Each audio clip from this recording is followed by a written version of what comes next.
AOC swept into Congress like a whirlwind in 2018. The former bartender built a solid grassroots campaign to upset one of the most powerful politicians in Washington in that year's Democratic primary. And her lefty policies and command of social media almost instantly made her one of the most popular and controversial politicians in America. Now she draws huge crowds all over the country and is repeatedly mentioned as a possible future presidential candidate. Here we are now, 7 years later, and yet another young female Democrat is running for Congress, and also drawing comparisons to AOC. That would be former journalist and influencer Kat Abughazaleh. I first knew Kat as a researcher and writer at Media Matters, the watchdog group that got sued by Elon Musk for exposing how major corporate advertisers on Twitter were displaying their ads alongside openly Nazi and white supremacist tweets. Like AOC, Abuguzale is a former bartender, and she also has a deep understanding for how social media works. We invited her for a chat on the pod to talk about why she decided to run for Congress and how she's building out a truly unique mutual aid style campaign to help her connect with the voters in her district. So is Kat just AOC 2.0?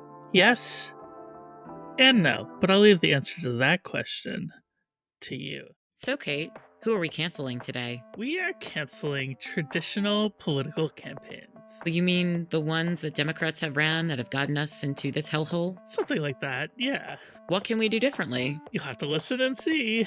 Dean, it's good to see you. I know. Well, we just saw each other in true, person.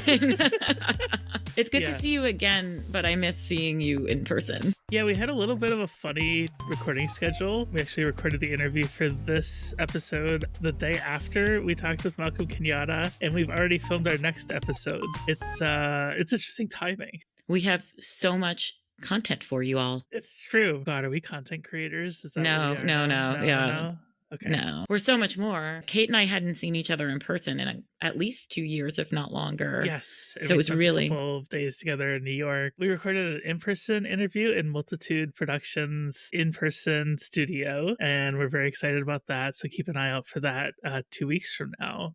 It's going to be fun to watch. But today, actually, we have a fantastic interview with, I think, one of the hottest candidates, which I think is probably literally true, but I meant in like the political momentum sense. Metaphorically. Everybody's seemingly blue sky favorite, Kat Abughazaleh, who is a former Media Matters researcher and influencer who is running for Congress in the Chicago area. The Illinois 9th, I think, is her district. Yeah, soon to be former Representative Jan Schakowsky's district.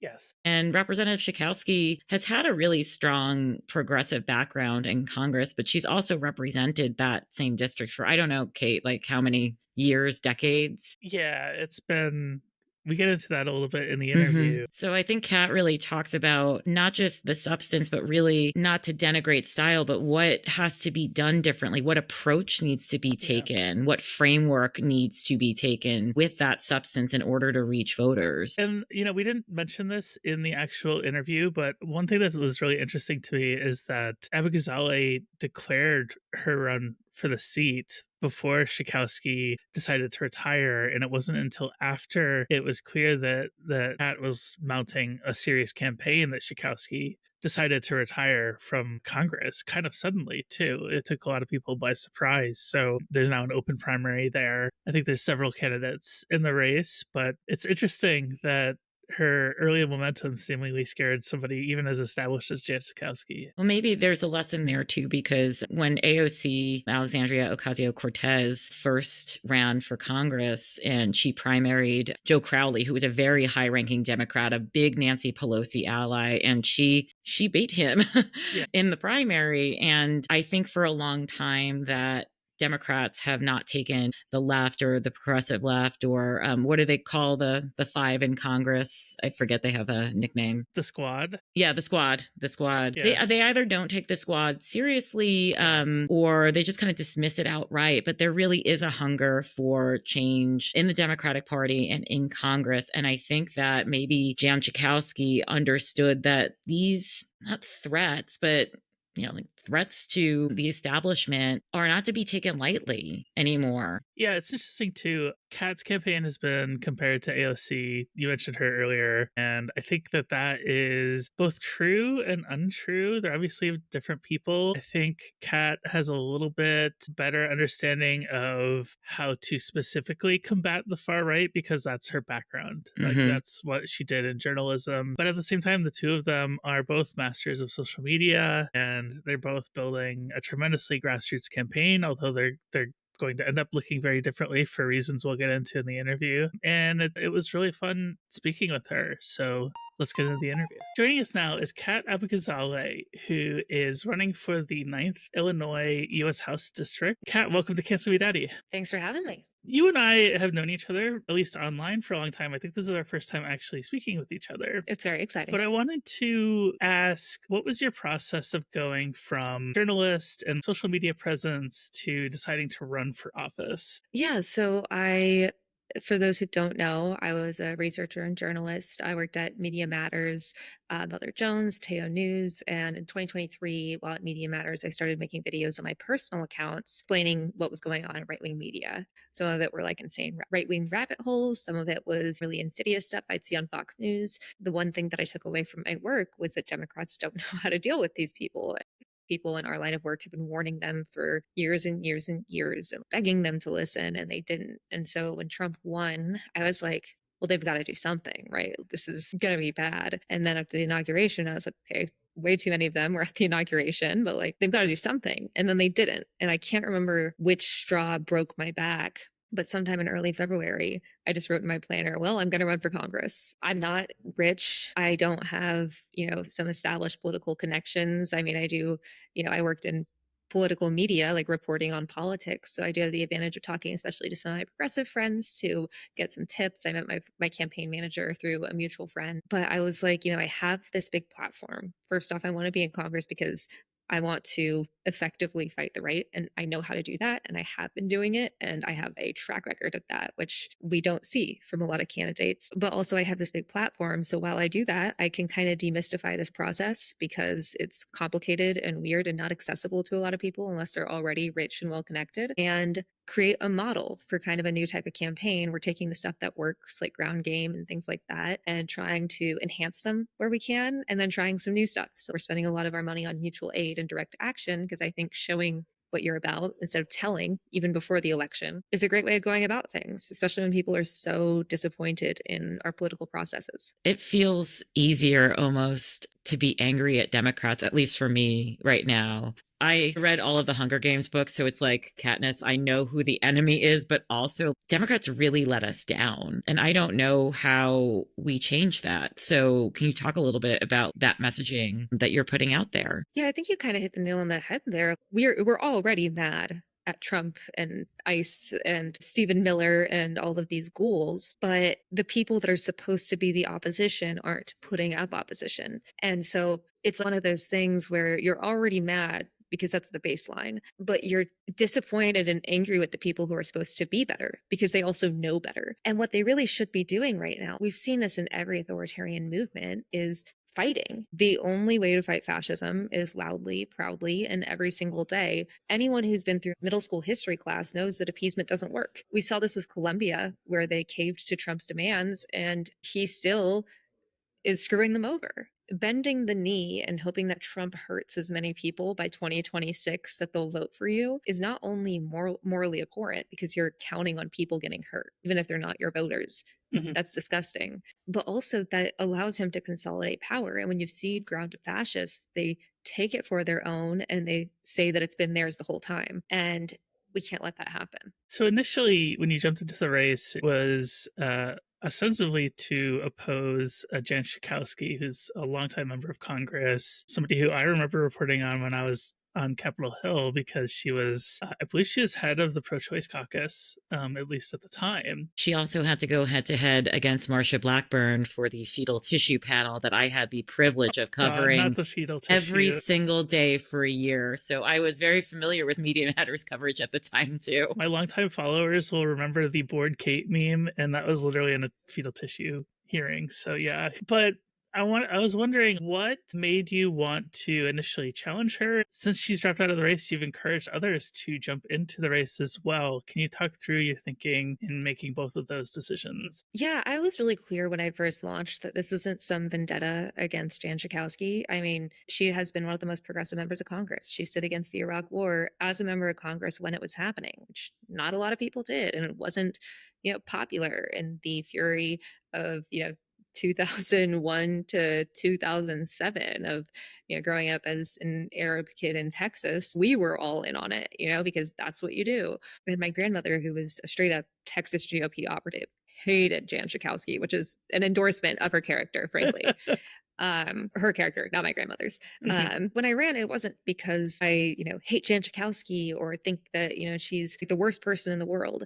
It's because I think, once again, we need people in Congress who are both technologically not just literate, but like adept, like natives. And we need people in Congress that understand their right. And we don't have a lot of that, especially in the Democratic Party. And also because I think that we need to redefine how we look at primaries. This district has only been represented basically by two people since 1948. There were 2 years where Sidney Yates had run for Senate, that someone took over his position. But besides that, it's been two people. And there hasn't been a competitive primary in this district since Jan Schakowsky first won in 1998, which was 5 months before I was born. And I don't think that's necessarily good.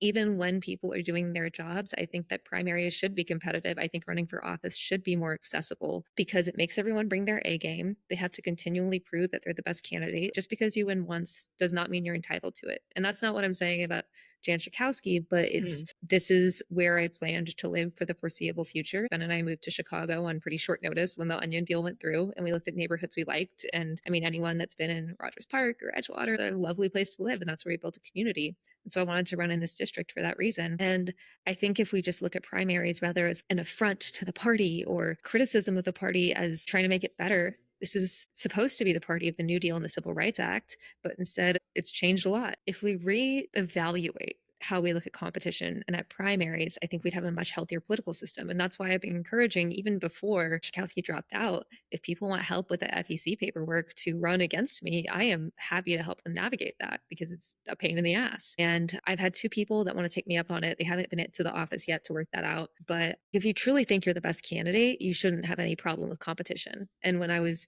first setting up campaign infrastructure, there are only so many firms and people in this space. And I'd say there was an incumbent. I don't know if she's running again or not. And they would just straight up hang up the phone. And of course, that changed when we raised $200,000 with just grassroots donations in 24 hours. But they'd be like, wait, just 1 second. Sorry. Our call must have dropped. It's really unhealthy how we look at primaries because there's supposed to be a way to prove who the best candidate is, the way that some people have taken it as personal insult. I want to ask you about so much more, but I did want to sort of express my admiration for you taking this step because my own district is represented by Representative Richie Neal of Massachusetts, and he's held this seat since 1988 when I was 6 years old. And this is the district I grew up in.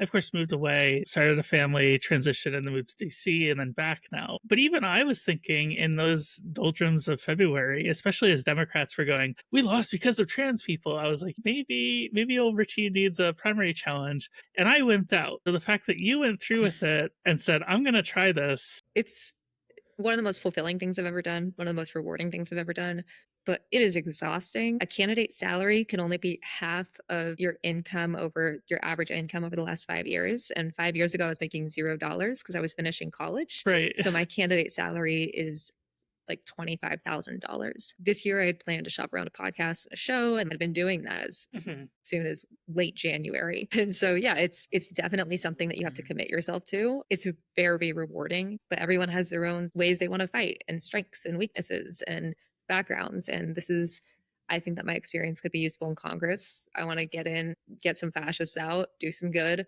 and leave it to the next generation. I think the leave it to the next generation is a really prescient point because, as you said, so many members of Congress have been there for so long. And it's also, as longtime congressional reporters, it's the way the institution is run in a lot of ways because you don't get a committee chairmanship or even ranking member or something if you haven't been there for quite some time, unless you come in and you are like Oof. I'm sorry, I'm Italian, so I'm like talking with my hands. Realize people can't see the oof. So, can you talk about how you might want to change the environment in Congress? Like, I'm not even talking term limits and stuff. I'm just talking about getting in there, doing what you have to do, and then turning it over to the next generation. Like you said, can that be some sort of sea change that we see in Washington? Yeah, I mean, I hear arguments with term limits and age limits, and I see the pros and cons of both. Like term limits that could put you in a predicament of corruption and also like tons of turnover. At the same time, I don't think every member of Congress needs to be there for decades and decades, especially because what I've learned from campaigning is how do people do this for so long?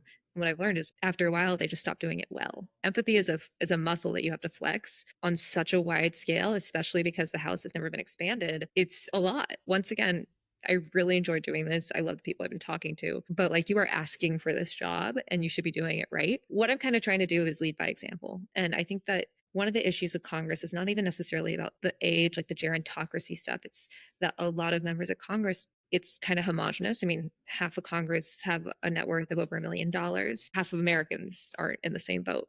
Half of Americans can't afford $1,000 emergency expense. Most members of Congress didn't grow up with school shooting drills. They might not even have kids that grew up with school shooting drills. They haven't had to worry about out-of-pocket expenses. They probably have owned their home for a long time. These are things that give them the benefit of the doubt. A lot of them probably care about and understand in theory. I've had people like Ben and I, for instance, I worked from home. We have an apartment. We had to get a furnished place because once again, we moved on super short notice. We each pay $2,000 in rent, which is the lowest my rent has ever been. It's Yeah.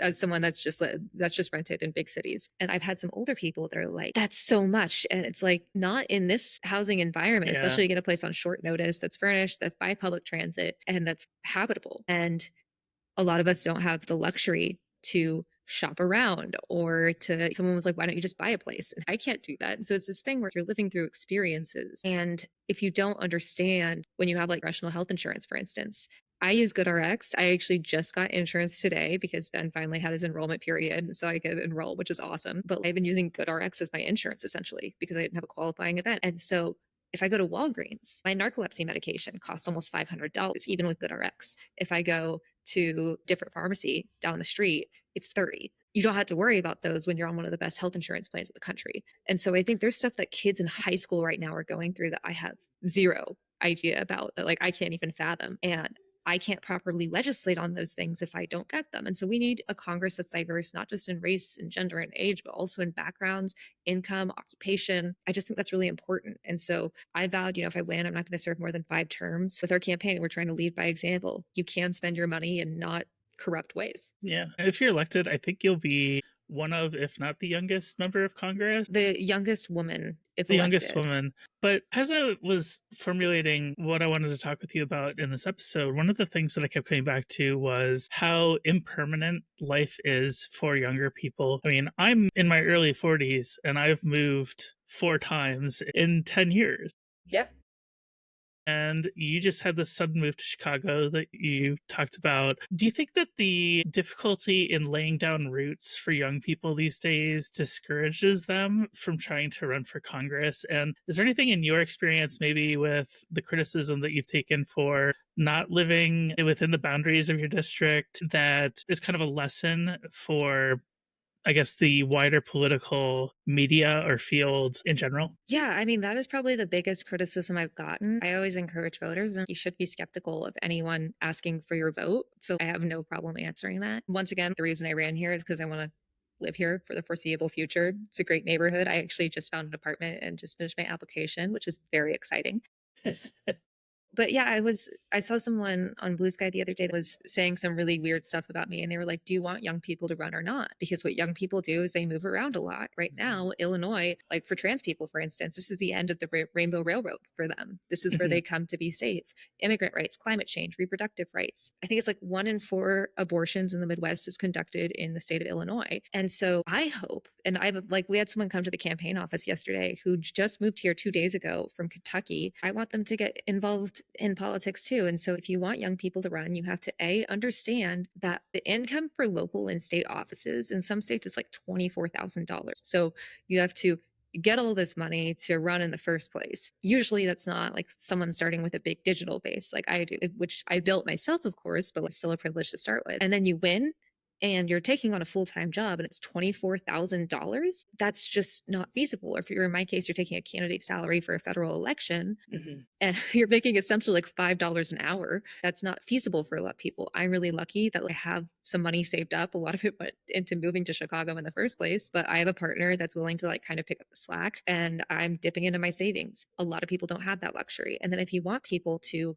run, young people to run especially, and you're doing all these purity tests of how long have you lived here? Have you been in this neighborhood? Where did you go to high school? If those are your priorities, that's fine, but you're going to have a lot fewer young people running, because a lot of them, especially from redder areas, that want to live in places that feel safer for them. If I want to start a family, I'm not going to go see my parents back in Texas because I'd be worried about what would happen to me and my possible child. Then you need to accept that they're going to move around a lot, that maybe this is where they want to set down roots, and we should be encouraging that, and also trying to meet people's material needs so they don't need to be itinerant. But yeah, I mean, I haven't lived in the same place for more than 2 years since I was 16.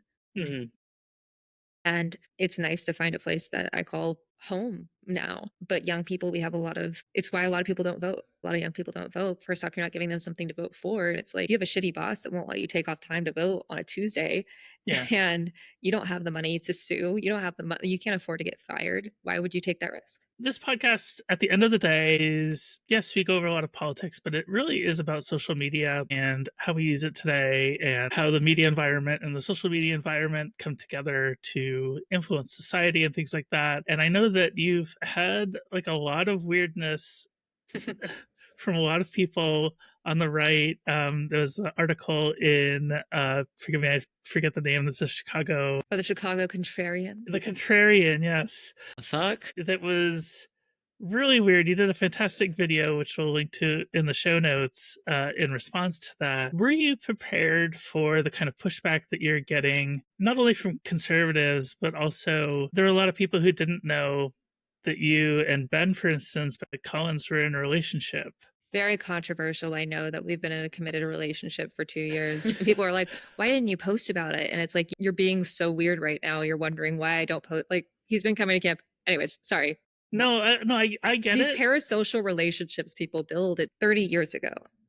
This would be something that would show up to a campaign event and meet someone's partner. But there are things in my life that still I don't broadcast, because I know people have harassed my parents. People have harassed my brother. I want to keep people in my life safe. And I've had people that are like, why didn't you answer my question? I've replied to you. And I get a lot of replies a day. There's a sense of entitlement in social media. And on the flip side, there's a sense of isolation that people really, especially since COVID, we've all been so distant. And you hear that word authenticity a lot. And I think especially like politicos want to manufacture it. And that's the exact opposite point. People want someone to talk to them like a person. And that's how I've tried to make all my content, how I would want someone to communicate to me. But yeah, being a researcher and journalist that covers the far right is kind of a superpower when you're running for Congress, because you've already built this thick skin. Like, had people post my Tinder profile. I was posed by Elon Musk here in Chicago last October.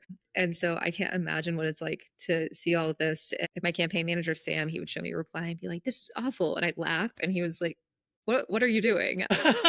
But we're just kind of used to it, especially as a Palestinian woman. Yeah. I've seen some insane replies, but I've been seeing those my whole life. And so that honestly has been a pro, because it's prepared me for the weird online backlash. And on the flip side, people in person, even when they come in hot, even when they come in kind of skeptical or even a little bit of aggressive, face to face, people are much more normal. And by the end of every conversation I've had, we've usually agreed on a lot more than we disagree. Yeah, I was gonna say, like, I think you and I and Ben and I have been mutuals for a long time, and I didn't know that you were dating. But the second I heard about it, I was like, oh yeah, I instantly like get why you wouldn't broadcast it. Because I mean, I'm single perpetually to a fault almost. But if I got into a relationship, I wouldn't be posting about it on social media. Are you kidding me? That's just putting a target on the back of somebody I care about. Right. And especially the weird amount that like I'm sexualized. It's like I mean, I've seen people post about my sex life a lot in the last few days, and it's like, you don't have to do that. There's a difference between hiding something and not broadcasting every single moment of your life. And I think at a time where we have a lot of like microblogging forums and everything is so easy to find, they feel like the same thing when you're online a lot. people assume that the campaign's really online because I post and, I have this big platform, but really that's just a tool to get the message out, fundraise, sell our merch, hang out, post pictures of my cat. The campaign itself is pretty much all ground game because we really want to stress that in-person connection. Our campaign office, which is where I'm recording from, in our back room filled with various trash that we need to take out, is a community space that anyone can come to. Yeah.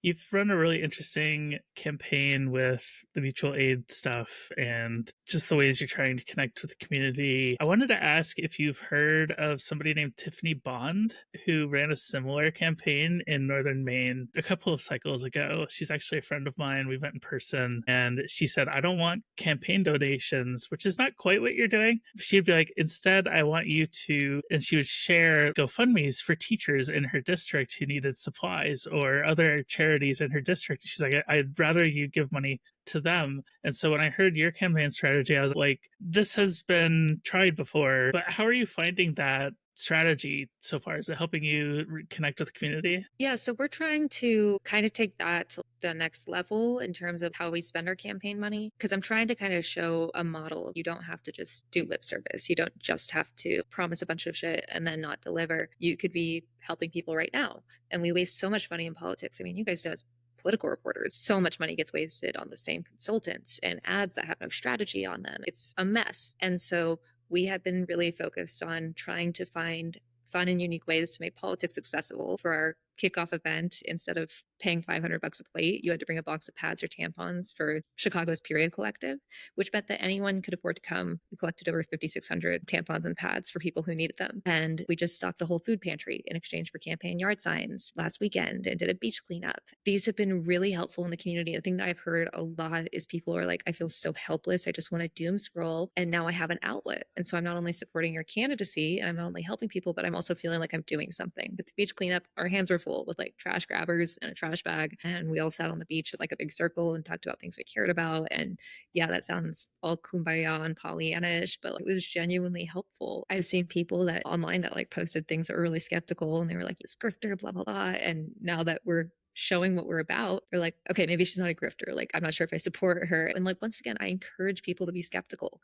We have been burned so many times, but all I ask is, watch me.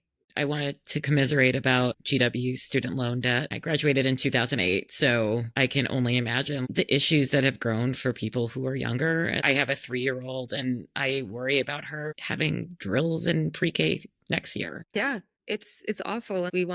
Republicans want us to all be baby machines, and they don't want to support the actual making of babies and raising of babies. I have so many friends that want to start a family, but they just can't afford to because it's thousands of dollars just to deliver it. And then after that, I mean, you got pre-K, so maybe you have to quit your job because that's cheaper than having 2 incomes. Everything is so expensive and it's just for corporate profit.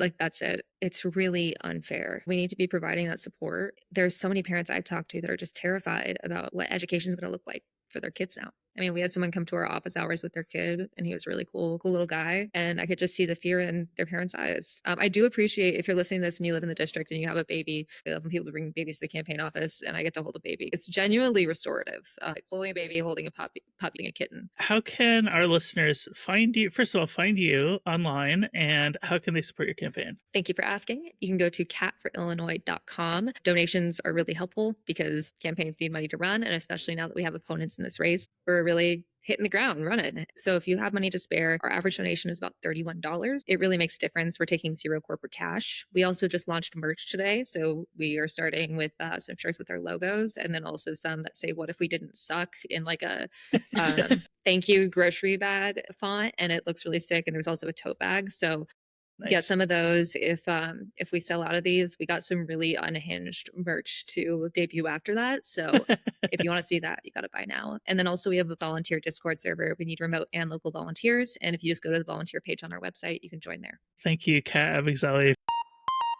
The sponsor for this episode is once again Nora Reed Designs, an artisan-run business run by Nora and their husband. I've known Nora for years on Twitter and now Blue Sky. They also listen to the show. Hi, Nora. Nora's jewelry is handmade fused glass jewelry made in a kiln, which produces colorful designs in friendly and round shapes. It's so gorgeous. They have an extensive Pride jewelry collection sold year round, not just in June, although we are in June now. They just released a new selection of items for Pride, and you should check that out right now at nora.jewelry. But I wanted to direct your attention specifically at their bolo ties, which Nora says always gives them gender euphoria, and they make for fantastic Father's Day gifts. Bolo ties are like kind of in my opinion. They give like that Southwest vibe. We don't get a lot of that up here in New England, but anytime I see it, it like stops me in my tracks. So I'm like, oh, this is a person who like has some taste. And also, I wanted to say that all of the jewelry comes in a variety of lengths for pendants so that you can get jewelry that fits anybody. Even mine, like all of my necklaces that I have at home are like chokers on me because I have a larger neck. Yeah, and everybody has a different body, and Nora's jewelry will fit all of your bodies. Yes. Everything comes also in these beautiful little paper boxes that are extremely giftable. Pride presents, Father's Day presents, or just a present to yourself. And here's my favorite part. Use coupon code DADDY, which I think is the greatest coupon code of all time. Truly. Coupon code DADDY, and it gets you 10% off all orders through the end of June. That is DADDY, Daddy. Find them at nora.jewelry. Christine. Yes, Kate. It's that time again.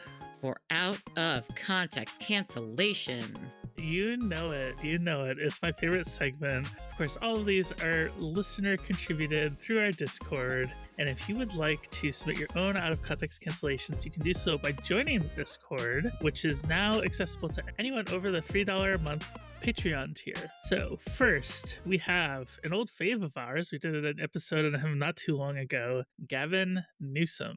We are canceling Gavin Newsom. It says again, and yes. I guess I could ask what he's done again, but that would be giving context. And I really don't need to know what he's done again. I mean, what hasn't he done? He stepped in to mess with the state's like high school trans sports participation rules. He also proposed a I think it was a work requirement on the state's Medicaid recipients or something. Like, it's clear that he's positioning himself for some sort of Bill Clinton style centrist run for the White House. I hope he falls on his face. I can't stand the guy. The next one, and I've experienced this personally, cancel union busting. In this economy? In this economy? Yeah. Yeah, I too have. I experienced union busting from afar because I smelled it coming. Why do I get the feeling we're both talking about the same thing? I can't imagine why. Anyway, moving on. Moving on. We're going to cancel understaffing your business. Oh, well, that could apply to what we were just talking about, too. Next, we're canceling those weird assholes who just live to comment wrong gender on anything a trans person posts. Lovely. It's like a TK, like in journalism. Go fuck yourselves. The journalists who listen to us know exactly what we're talking about, and literally no one else does. I will give context for TK, which is basically a placeholder that journalists use. It's shorthand. I don't think those two letters appear together anywhere else in the English language. So if you have TK together, then you could go back and search for it. It won't bring up any other false positives. Yeah, well, it also just in this context seems like so uncreative and just so... We're going to cancel Dr. Oz for investigating children's hospitals that do gender affirming care. I would like to investigate Dr. Oz for so many things. Has Michael Hobbs done the What Oprah Has Given Us Over the Years episode? No, but he should. Actually, we should Are have you him listening? on the show to talk about that. Okay, let's set that up because seriously, let's think about what she's given us. We're doing the Cancel Oprah show eventually. I guess so. I mean, I still love her, and also you get a cancel, and you get a cancel, and everyone gets a cancel. She gave us Dr. Phil too. I know. It's not good.